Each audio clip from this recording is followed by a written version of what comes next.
Transforming Carceral Logics: 10 Reasons to Dismantle the Prison Industrial Complex Through Queer/Trans Analyses and Action by S. Lamble.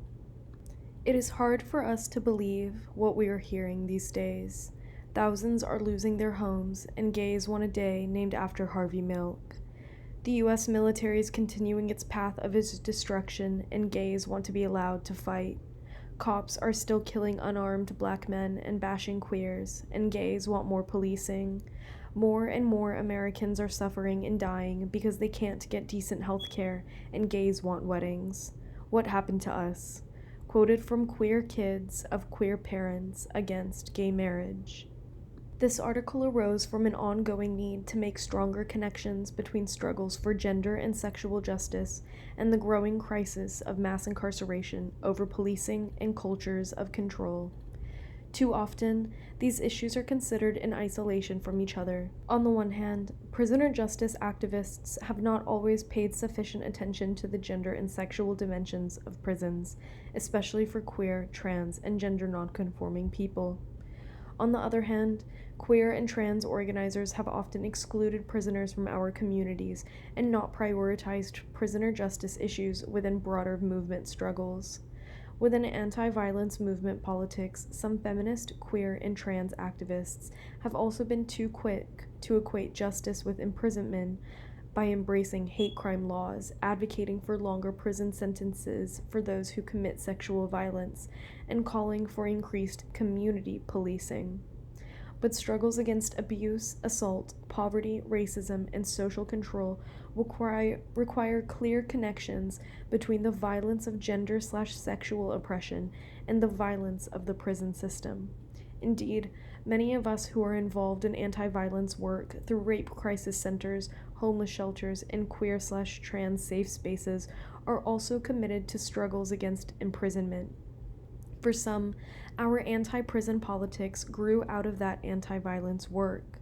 After years of repeatedly responding to the same forms of violence, and after dealing with the ongoing failures and injustices of the criminal system, it has become clear that prisons not only fail to protect our communities from violence, but actually enable, perpetuate, and foster more violence. Engaging in struggles against imprisonment is particularly urgent now, as the so-called war on terror intensifies and attacks on migrants and people of color increase, as violence against women, queers, and trans people show few signs of abating, and as the global prison population expands dramatically. These trends are closely related to changes in the global political economy, as governments continue to slash welfare, education, housing, and health budgets. On the one hand, they increase spending on prisons, police, military, and border controls on the other. Never before has the prison industrial complex been so powerful, particularly in the global north. While the United States takes the global lead in locking up its people, with 1 in every 100 adults currently behind bars, and more than 7.3 million people in prison, on probation, or on parole. Other countries such as Britain, Canada, and Australia are rapidly following suit. England and Wales, for example, has nearly doubled its prison population since 1992 and is currently embarking on a £3.2 to £4.7 billion or 5 to 7 billion USD prison building spree to create space for more than 10,500 new prisoners by 2014. Canada has recently passed tougher sentencing laws, and prison expansion proposals are looming. Examining these overall trends, however, does not provide an accurate picture of who is most affected by the growth in the prison industrial complex. Prison expansion disproportionately targets particular groups of people, especially communities of color, poor and working class people, youth, immigrants, women, people with learning disabilities and mental health issues, as well as queer, trans, and gender nonconforming people who are increasingly forced into greater cycles of poverty, criminalization, incarceration, and violence. As the more privileged members of lesbian, gay, bisexual, and trans LGBT communities are ushered into new forms of neoliberal citizenship, where buying power, respectability, assimilation, and nationalism are the price of welcome. And as some LGBT groups are developing closer ties with police and military forces Through recruitment campaigns, advisory boards, and liaison committees, we need to question who is bearing the costs of the so-called inclusion. If such inclusion means complicity with the violence and racism of the prison industrial complex, we must rethink those strategies. It is more important than ever to reject strategies that allow queer, trans, and feminist politics to be used for war, imprisonment, state violence, and racism. We must put anti-violence, anti-racism, and anti-prison struggles at the center of queer, trans, and feminist organization efforts. This article makes the case for a queer/trans politics of prison abolition. When using the term queer/trans politics, I'm referring less to queer and trans as umbrella identity terms and more to a political approach that questions, disrupts, and transforms dominant ideas about what is normal. Questioning the normalcy of the prison, a queer/trans politics not only helps identify the role of imprisonment in perpetuating gender, racial, and sexual violence, but also provides tools for developing alternative community responses that better address problems of harm. Drawing from my experiences as a non-imprisoned person engaging in prisoner support and activist work in Canada and Britain, I outline 10 reasons why we should dismantle the prison industrial complex using a queer/trans analyses. In making these arguments, I hope to highlight relationships between gender, sexuality, policing, and imprisonment, and provide some analytic starting points that might prompt further community organizing around these issues. This article is written with a diverse audience and multiple purposes in mind. It is for queer and trans communities who have not prioritized prison and policing issues. It is for prison activists who have not considered the gender and sexuality dimensions of the prison industrial complex. It is for folks who recognize that prisons are harmful but are skeptical of abolitionist ideas. It is for communities who are broadly committed to social, economic, and racial justice. Most of all, it is written as a tool for discussion. It is a contribution to ongoing debates about what kind of world we want to live in. For a growing number of people, that world must be one without prisons. Before setting out the arguments for a queer/trans politics of prison abolition, I want to offer 3 important caveats. First, the following arguments are not new, nor is queer and trans prison activism a novel phenomenon. Because prisons, police, immigration officials, and psychiatric institutions have long punished people for transgressing sexual and gender norms, queer and trans people have a long tradition of resistance to institutions of punishment. Building on previous organizing histories as well as contemporary struggles, this article argues for a renewed queer, trans, anti-prison politics. Second, in writing on prison issues, particularly those who have not directly spent time behind bars, it is important not to fetishize or sensationalize the experience of prisoners. Much of the general public's ideas about prison come from corporate media, which not only provides distorted and misleading information, but usually treats prisoners as objects of fascination, fuel for fear-mongering, or targets of pity. To counter the media's sensationalist pull, it is important to critically reflect on how and why we approach prison issues. For some, we may have been imprisoned ourselves, or people we love are imprisoned. For others, we may be tactically driven by fantasies about saving oppressed others' desires to claim a place of belonging within radical politic communities, or a commitment to prison reform. However, well-intentioned we might be, it is important to critically challenge our motivations and assumptions, particularly those that perpetuate rather than undo patterns of oppression. More importantly, there remains an ongoing need to prioritize the voices, perspectives, and experiences of prisoners, ex-prisoners, and those most directly affected by criminalization and imprisonment. Third, although I draw from academic research to support my arguments, I want to emphasize that these studies generally confirm what many prisoners already know from their own experiences of the prison system. The danger of using academic research is that it perpetuates the assumptions that prisoners' knowledge is less valid or legitimate than institutional knowledge. As such, I want to emphasize that much of my own analysis would be impossible without the knowledge, experiences, and analysis that prisoners have shared with me over the years. 10 reasons to fight the prison industrial complex using a queer/trans analyses. Number 1. queer, trans, and gender nonconforming people have been historically subject to oppressive laws, gender policing, and criminal punishment, a legacy that continues today despite ongoing legal reforms. Law enforcement officials, including police, courts, immigration officers, prison guards, and other state agents, have a long history of targeting, punishing, and criminalizing sexual dissidents and gender nonconforming people. While many overtly homophobic and transphobic laws have been recently overturned in Canada, the United States, and Britain, the criminalization and punishment of queer and trans people extends well beyond formal legislation. State officials enable or participate in violence against queer, trans, and gender nonconforming communities by A. Ignoring everyday violence against queer and trans people, B. Selectively enforcing laws and policies in transphobic and homophobic ways, C. Using discretion to over-police and enact harsher penalties against queer and trans people, and D. Engaging in acts of violence, harassment, sexual assault, and discrimination against queer and trans people. While some police departments are increasingly putting on a gay, positive public face, the problem of state violence against queer and trans people nonetheless persists and has been well documented by numerous police and prison monitoring groups. This ongoing legacy of violence should make queer and trans people both cautious of the state's power to criminalize our lives and wary of the state's claim to protect us from harm. Although some people believe that we can train homophobia out of law enforcement agents or eliminate homophobic discrimination by hiring more LGBT prison guards, police, and immigration officials, such perspectives wrongly assume that discrimination is a flaw in the system rather than intrinsic to the system itself. Efforts to make prison and police institutions more gay-friendly perpetuate the myth that such systems are in place to protect us.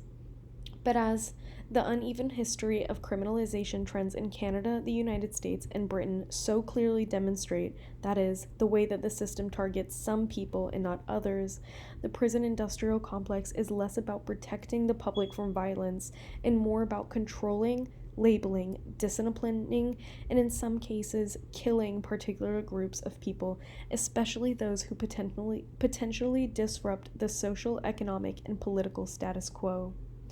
While the state might stop harassing, assaulting, and criminalizing some people within the queer and trans community, namely those upwardly mobile, racially privileged, and property-owning folks, the criminal system will continue to target those within our community who are deemed economically unproductive, politically threatening, or socially undesirable. As people who have been historically and continue to be targeted by this unjust system, queer, trans, and gender nonconforming communities must move away from efforts to make the prison industrial complex more LGBT friendly and instead fight the underlying logic of the system itself. Queer, trans, and gender nonconforming people, particularly those from low-income backgrounds and communities of color, are directly targeted by criminalization, punishment, and imprisonment. We do not know exactly how many queers, trans, and gender nonconforming people there are currently incarcerated. This is partly because most governments do not collect information on the sexual and gender identity of prisoners, and partly because prisoners are not always safe to disclose their gender or sexual identities. However, we know that queer, trans, and gender nonconforming people in Canada, the United States, and Britain are frequently over-policed, over-criminalized, and over-represented in the prison system. Levels of harassment, targeting, and arrest are high, particularly for young queer and trans people, those from low-income communities, people with learning disabilities and mental health issues, and people of color. Trans community organizers in the San Francisco Bay Area, for example, report that nearly half of the 20,000 transgender people in the region have been in prison or jail. Queer, trans, and gender nonconforming people are funneled into the criminal system for many reasons, but primarily due to systematic oppression. Because trans, queer, and gender variant people experience widespread discrimination, harassment, and violence, we are at greater risk of social and economic marginalization. This translates into higher risks of imprisonment. We know that queer and trans youth, for example, are more likely to be homeless, unemployed, bullied at school, harassed on the street, estranged from family, and targeted by sexual violence. Factors that greatly increase the risks of criminalization and imprisonment, especially for queer and trans people of color. Trans people in particular, and those who are visibly gender nonconforming, are routinely harassed by law enforcement and security officials for undertaking basic daily activities like using the toilet, accessing public services, or walking down the street. Groups like FEARS have shown how the school-to-prison pipeline disproportionately affects queer and trans youth. Whether dropping out of school because of severe harassment and discrimination, feeling alienated from education curriculum, experiencing suicidal thoughts, or turning into criminalized coping mechanisms such as drug and alcohol use, queer and trans youth often have less chances for success in school.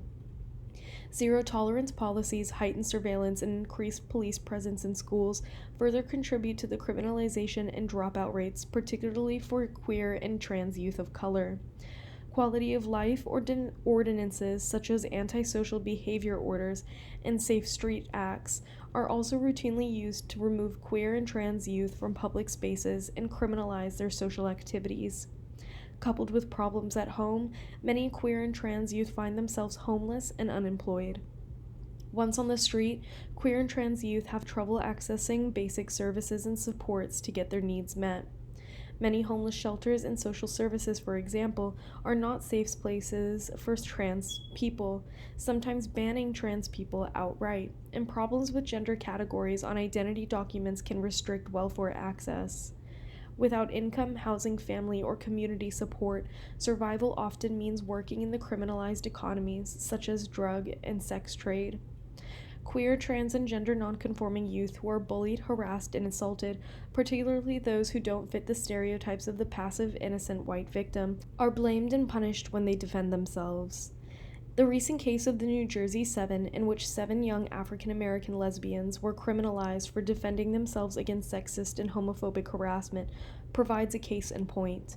Given that the criminalization and imprisonment both arise from and further exacerbate the experiences of social marginalization and oppression, efforts to address queer and trans homelessness, unemployment, suicide, school dropout rates, harassment, and abuse cannot stop short of prison issues. 3. Prisons reinforce oppressive gender and sexual norms.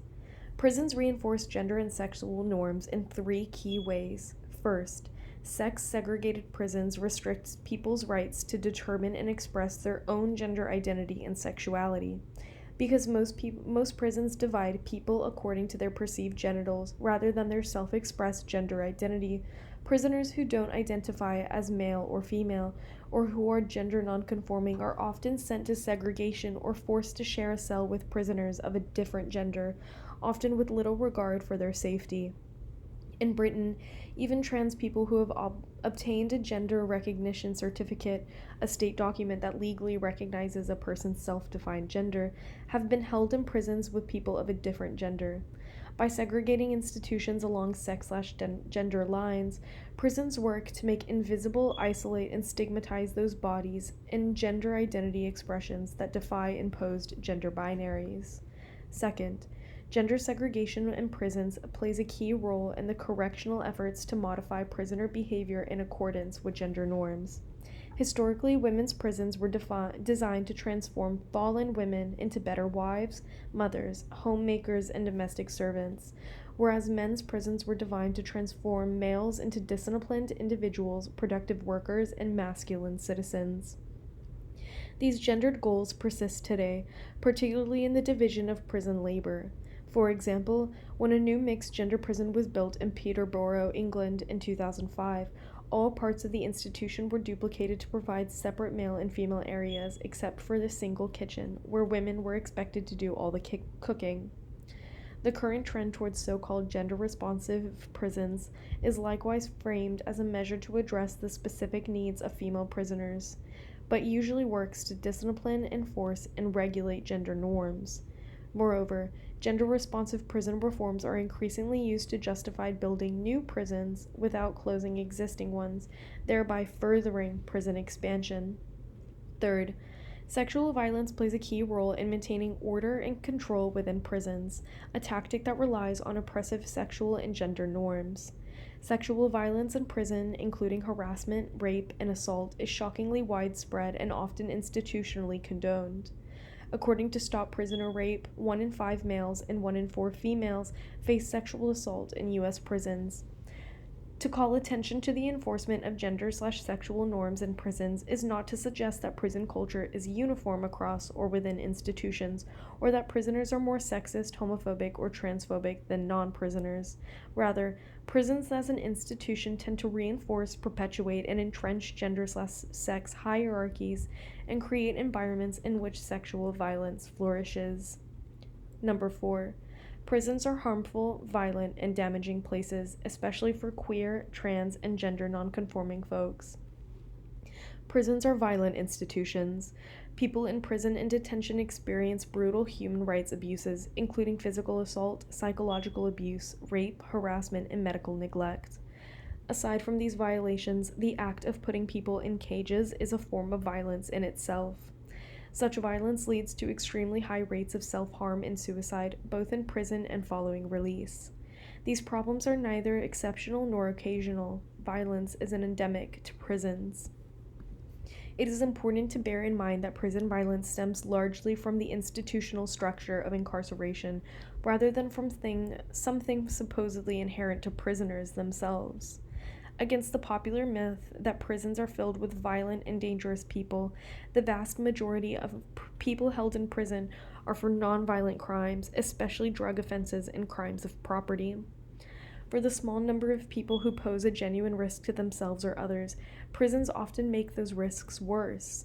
In other words, prisons are dangerous not because of who is locked inside, but instead, prisons both require and foster violence as part of their punitive function. For this reason, reform efforts may reduce, but ultimately cannot eliminate prison violence. The high number of deaths in state custody speaks to the devastating consequences of imprisonment. Between 1995 and 2007, the British prison monitoring group Inquest documented more than 2,500 deaths in police and prison custody. Homicide and suicide rates in Canadian prisons are nearly 8 times the rate found in non-institutional settings. In the United States, between 2001 and 2006, there were 18,550 adult deaths in state prisons, and between 2003 and 2005, there were an additional 2,002 arrest-related deaths. It is extremely rare for state officials to be held accountable for these deaths. For example, among the deaths that Inquest has documented in Britain, not one police or prison officer to date has been held criminally responsible. Deaths in custody are symptomatic of the daily violence and harm that prisoners endure. Queer, trans, and gender nonconforming people are subject to these harms in specific ways. High risk of assault and abuse. Queer, trans, and gender nonconforming people are subject to widespread sexual assault, abuse, and other gross human rights violations, not only from other prisoners, but from prison staff as well. Denial of health care. Many prisoners must fight to even see a doctor, let alone get adequate medical care. Trans people in particular are regularly denied basic medical needs, especially surgery and hormones. Many prisons have no guidelines for the care of trans and gender variant persons, and even where guidelines exist, they are insufficient or not followed.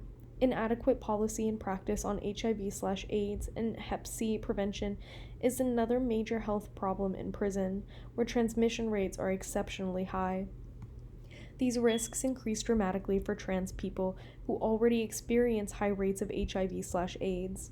This combination of high transmission risks, poor health care provision, inadequate sexual health policies, and long-term health effects of imprisonment, including shorter life expectancies, mean that prison is a serious health hazard for queer and trans people. Subject to solitary confinement and strip searching. Trans and gender nonconforming prisoners are regularly placed in solitary confinement as a solution to the problem of sex-segregated prisons. Even when used for safety purposes, protective custody constitutes a form of punishment, as it usually means reduced access to recreational and educational programs and increased psychological stress as a result of isolation. Trans and gender nonconforming people are also frequently subject to humiliating, degrading, abusive, and overtly transphobic strip searches. High risk of self-harm and suicide. Queer and trans people, especially youth, have higher rates of suicide attempts and self-harm. Such risks increase in prison and are heightened in segregation, particularly when prisons are isolated from queer and trans supports. These risks are not limited to incarceration, but continue after release. A study in Britain, for example, found that men who leave prison were 8 times more likely to commit suicide than the general population, and women released from prison were 36 times more likely to commit suicide. The prison system is literally killing, damaging, and harming people from our communities. Whether we consider physical death caused by self-harm, medical neglect, and state violence, social death caused by subsequent unemployment, homelessness, and stigmatization, or civil death experienced through political disenfranchisement and exclusion from citizen rights, the violence of imprisonment is undeniable. Number 5. Ending violence against queer, trans, and gender nonconforming people requires a focus on the prison industrial complex. The pervasiveness of state violence against queer and transgender people is reason enough to fight the prison industrial complex, but it is important to include anti-prison work as a part of anti-violence struggles more broadly. Too often, mainstream anti-violence work around hate crimes, sexual violence, child and partner abuse excludes or remains disconnected from the struggles against state violence. Incorporating anti-prison work within broader anti-violence struggles is vital because prisons perpetuate rather than break cycles of violence. People are less likely to cause harm to others when they feel a part of a community, because social inclusion brings both supports and responsibilities. Yet, prisons have the opposite effect. Prisons remove people from their communities, isolate them from social support, and disconnect them from frameworks of accountability. During their sentences, many prisoners become estranged from their families and separated from partners. Many lose their personal possessions and most lose their jobs. Imprisonment also exacerbates mental health issues. As a result, people often come out of prison in a much worse position than when they went in, putting them at increased risk of situations that landed them in prison in the first place. These effects can be devastating not only for prisoners, but also for friends and family members. The British Social Exclusion Unit, for example, found that 65% of boys with a convicted parent are subsequently convicted themselves. These cycles of social exclusion, poverty, and imprisonment pave the way for more harm and violence. The criminal system also reduces community capacity to hold people to account for their actions. Though prison is often framed as a means of serving justice and accountability, this is rarely the case. At most, prisons demand accountability to the state rather than to the people who were actually affected by the original harm. Locking people away does not require that people respond to those they harmed or take responsibility for their actions. By removing them from the community, people who have committed harm, the state actually prevents communities from holding that person accountable.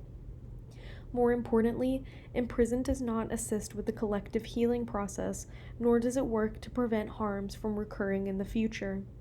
Effective anti-violence work means developing alternative, community-based processes that prioritize the needs of those who were harmed, address underlying issues that lead to harm, and work to prevent future violence. Number 6. Prisons reinforce dominant relations of power, especially racism, classism, ableism, and colonial oppression. The modern prison grew out of and continues to be deeply embedded within the European colonial project and the legacy of slavery.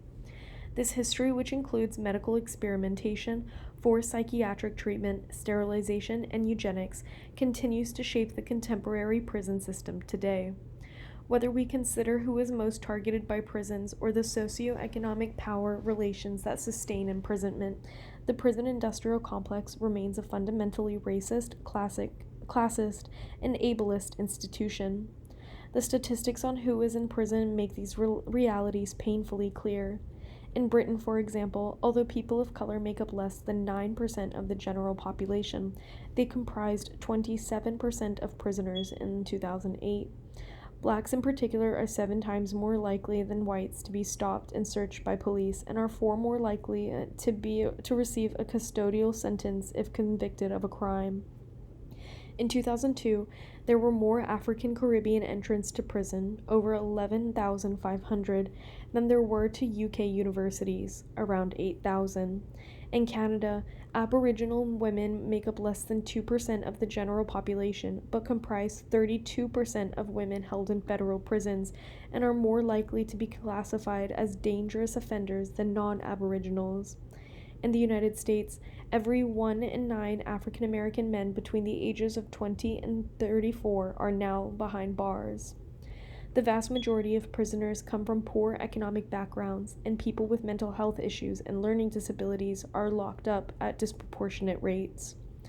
While corporate media attempts to justify these differential rates with claims that some people are more criminal, the reality is that some people are more criminalized. For example, though blacks use drugs at similar, if not lower, rates than whites, they are up to 10 times more likely to be admitted to prison for drug offenses than whites. Governments, politicians, and corporate media continually reinvent images of prisoners as violent, pathological, and morally depraved people, but the vast majority are imprisoned for crime related to poverty, social exclusion, and systematic oppression. Indeed, communities that are the most criminalized tend also to be the most victimized. For example, in 2003, the Canadian Human Rights Commission found that 80% of all federally sentenced women were survivors of physical and/or sexual violence, and for Aboriginal women, that rate increased to 90%. Drawing attention to these underlying factors is not to deny the harms that people in prison may have committed, but rather to put those acts in their social, economic, political, and colonial contexts. When we recognize crime as a symptomatic of broader social injustices rather than individual bad choices, we are better able to devise strategies that address root causes and actually reduce harm and violence. Queer and transgender communities are not immune from the oppressive logic of imprisonment. Not only do many of us internalize the racist, classist, ableist, and punitive norms of the prison system, but we also create our own kinds of oppressive cages when we uphold social barriers that exclude, marginalize, and stigmatize people in our communities. For this reason, it is important to prioritize, support, and take action in struggles against institutions such as prison, where such oppression is most rampant. Just as struggles against gender and sexuality-based oppression are distorted and incomplete without race, class, and disability analysis, struggles for social justice are incomplete without attention to the violence of cages. Number 7. Prisons and policing take vital resources away from much-needed community programs, services, and self-empowerment projects. The economic costs of imprisonments are staggering. In 2008, for example, it cost an average of £45,000 per year, more than £120 per day, to keep a person in prison in England and Wales. In Canada, the average cost per year to keep a person in maximum security federal prison is $110,223 Canadian dollars for men and $150,867 for women. Medium and minimum security costs average $70,000 per year. In the United States, the average operational cost per prisoner in 2005 was $23,876 USD, and capital costs were estimated at $65,000 per bed. Contrary to mainstream media claims of lavish prisons, the high costs of prisons do not reflect the living conditions that prisoners endure. In Britain, for example, public sector prisons spend at less than £2 per day on food for each prisoner, and official inspectorate reports reveal that prison conditions regularly breach minimum standards of hygiene and safety. Moreover, many prison costs are also absorbed by the prisoners themselves who provide unpaid or cheap labor, £4 per week in England and Wales, to maintain prison operations. Global expansion in the prison industrial complex, alongside growth in prison industries that make profits from imprisonment, means that police and prison spending have continued to rise. Over the past 10 years, for example, U.S. federal and state governments have increased police department budgets by 77%. In 2007, total correction spending in the United States topped $49 billion, up from $12 billion in 1978. Prison expenditure in Britain has increased from $2.84 billion in 1995 to $4.33 billion in 2006. The UK now spends more per capita on prisons than the United States. Increases in law enforcement budgets are directly related to cuts in welfare, housing, medical care, and community programming. Massive amounts of public money are being channeled into military, policing, and imprisonment regimes, while queer and trans-specific services such as HIV prevention, drop-in centers, education supports, peer mentoring programs, employment training, and violence prevention programs are chronically underfunded. Not surprisingly, there is an inverse relationship between the amount of money a country invests in social welfare and the amount of crime it experiences. States with better welfare systems and more equal distribution of wealth tend to have a lower incarceration rate. When we consider what might be accomplished if even a fraction of prison and policing budgets were redirected into community-based violence prevention projects, the fiscal injustice of the prison system is even more striking. Number 8. Prison growth is reaching a global crisis, and LGBTQ people are becoming increasingly complicit in its expansion. Using prisons, policing, and militarization as a response to social, political, and economic problems is a phenomenon that has grown dramatically in the past 30 years. Though the modern prison is a relatively new invention that only dates back to the 1800s, its most dramatic expansion in the United States, Canada, and Britain has occurred in the past 30 years. Consider the following. Between 1994 and 2004, the number of children sentenced to the penal custody in England and Wales increased by 90%, despite declining rates of recorded crime by children. As of April 2010, there were 12,918 people serving indefinite sentences in Britain, compared to fewer than 3,000 in 1992. The racial demographics of the U.S. prison population underwent a complete reversal in a mere 4 decades, shifting from a population that was 70% white at mid-century to 70% black and Latino by the 1990s. Even though a racial pattern of criminal activity did not change significantly during that period.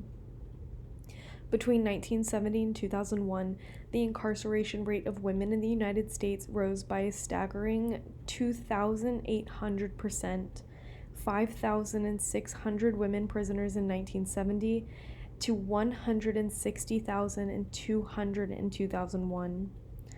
The number of people in the United States serving life sentences without parole increased by 22% between 2003 and 2008, from 33,633 to 41,095.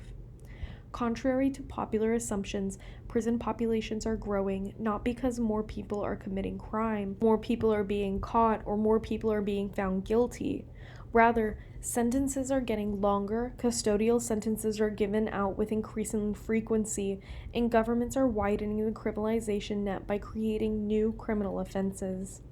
Between 2002 to 2007, for example, the U.S. Congress added 454 new offenses to federal criminal code, which coincided with a 32% increase in the number of federal prisoners. While in power from 1997 to 2010, the British Labour government created more than 3,600 new criminal offenses, almost one for every day it was in office. Although many people assume that prison expansion is a response to increased crime, the main causes of prison expansion have less to do with so-called crime waves and more to do with political and economic policy. The war on drugs, the criminalization of homelessness and poverty, the lack of community support for people with mental health issues, the increase in detention of undocumented workers, the expanding use of secret prisons, and the so-called war on terror.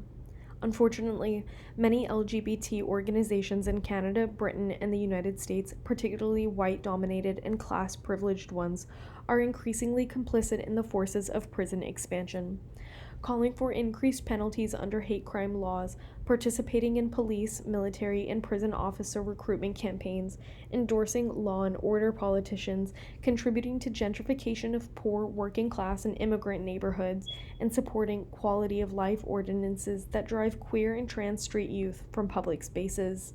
To give a particularly chilling example, LGBT groups lobbying for the local law enforcement Hate Crime Prevention Act in the United States also known as the Matthew Shepard and James Byrd Jr. Hate Crime Prevention Act, recently found themselves in the unsavory position of supporting legislation that, thanks to a Republican amendment, included the death penalty among its available sanctions. While several LGBT groups released statements opposing the death penalty amendment, few acknowledged that hate crime laws, which function primarily by applying harsher sentences to crimes deemed as hate-motivated, grow out of and feed the same punitive logics that sustain the death penalty. Ironically, most of the arguments used by LGBT groups to oppose the death penalty, for example, its racist application, lack of deterrent effect, and perpetuation of violence, also apply to the criminal justice system more broadly. Although the death penalty amendment was subsequently removed from the final legislation, by advocating for punishment-based hate crime laws, LGBT groups nonetheless helped to legitimize imprisonment and channel further resources into locking people up, despite a lack of evidence that such measures reduce hate-motivated violence. It is also no coincidence that the act was passed as the part of the National Defense Authorization Bill, a package of reforms that provides $680 billion to the U.S. military defense budget, including $130 billion USD for ongoing military operations in Afghanistan and Iraq. Given the devastating effects of the prison industrial complex and its broader connections with militarism and empire, queer and trans people must end their complicity with such projects. Number 9. Prisons and police do not make queer, trans, and gender nonconforming communities safer. The biggest myth of the prison industrial complex is that the prisons and cops keeps us safe. Yet, when we examine state track records, prisons have failed to protect our communities from violence. Just as criminal justice remedies for domestic violence have not kept women safe from harm, so too have prisons failed to protect queer, trans, and gender nonconforming people. Although queer, trans, and gender variant people are disproportionately subject to harassment, bullying, sexual assault, and violence, many do not feel safe going to the police for help. A recent UK study found that 1 in 5 lesbian and gay people have been a victim of homophobic hate crime in the last 3 years, yet 75% did not report it to the police. The incidents ranged from insults on the street to physical and sexual assaults. Of the incidents reported, half resulted in no action being taken, and 2/3 of those who reported were offered no advice or support services. Trans people are particularly vulnerable when reporting incidents to police, not only because of ID issues, but also because police routinely assume that trans people are suspects rather than witnesses or victims of crime.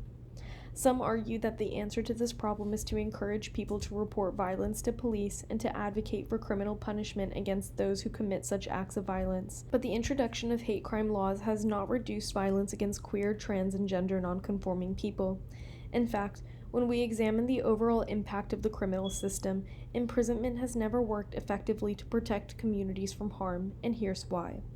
Reoffending. Prisons have a terrible track record when it comes to reoffending. In Britain, approximately 65% of prisoners are reconvicted within 2 years of being released. For young men aged 18 to 20, reconviction rate tend to hover around 75%. Though recidivism rates vary among particular groups and offenses, most people convicted of murder, for example, do not reoffend. Canada and the United States have similarly high reoffense rates overall. A growing body of evidence also suggests that prison expansion tends to increase reoffense rates. Deterrence. Prisons and punishment are poor mechanisms for deterring crime. Considerable evidence indicates, for example, that harsher sentences do not reduce crime, particularly with respect to youth. In some cases, harsher punishments may actually increase reoffense rates. Indeed, U.S. states with the lowest incarceration rates also have the lowest crime rates. The logic that punishment will deter harm wrongly assumes that violence is a result of individual, rational decisions made in context of free choice. While some violent acts are indeed premeditated, especially white-collar crime, most harms arise from a more complex set of social, political, and economic factors. Because prisons do not address, but rather exaggerate those factors, the deterrent effects of imprisonment are limited. As former senior Home Office researcher Carol Hederman notes, Prisons will never be an effective crime control tool because the evidence clearly demonstrates that it actively creates or compounds the factor that contributes to offending. Rehabilitation. Rehabilitation programs have limited success and in some cases can actually cause more harm than good. This is partly because most rehabilitation programs assume that the main problem lies in the individual rather than the broader social, economic, and political circumstances. Moreover, prison-based rehabilitation programs operate within coercive and disciplinary contexts and rarely coincide with adequate economic and social supports following release.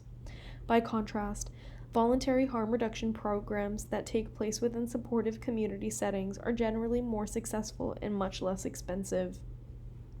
The systematic failure of imprisonment not only noted by anti-prison activists, but widely recognized among criminologists, legal professionals, and even government officials. As the Embodiment Commission appointed by the Conservative government in Canada reported, it is now generally recognized that imprisonment has not been effective in rehabilitating or reforming offenders, has not been shown to be a strong deterrent, and has achieved only temporary public protection and uneven retribution. The use of imprisonment as a main response to a wide variety of offenses against the law is not a tenable approach in practical terms. Addressing violence within and against our communities is a far too serious, urgent, and widespread issue to be left to a system that has proven to be an utter failure when it comes to community safety. Number 10. Alternatives to prisons will better prevent violence, strengthen queer and trans communities, and foster social, economic, and racial justice. Prison abolition is not a call to suddenly fling open the prison doors without enacting alternatives. Nor is it an appeal to a utopian ideal. Abolition is a broad-based, practical vision for building models today that practice how we want to live in the future. Practicing alternatives requires different starting points, questions, and assumptions than those underlying the current system. The existing criminal justice model poses two main questions in the face of social harm. Who did it? How can we punish them? And increasingly, how can we make money from it? Creating safe and healthy communities requires a different set of questions. Who was harmed? How can we facilitate healing? How can we prevent such harm in the future? Developing alternatives with the latter goals in mind prioritizes the needs of people who have been harmed and emphasizes more holistic, prevention-oriented responses to violence. Such frameworks not only reduce the need for prisons, but also works to strengthen the communities by reducing oppression and building community capacity more broadly.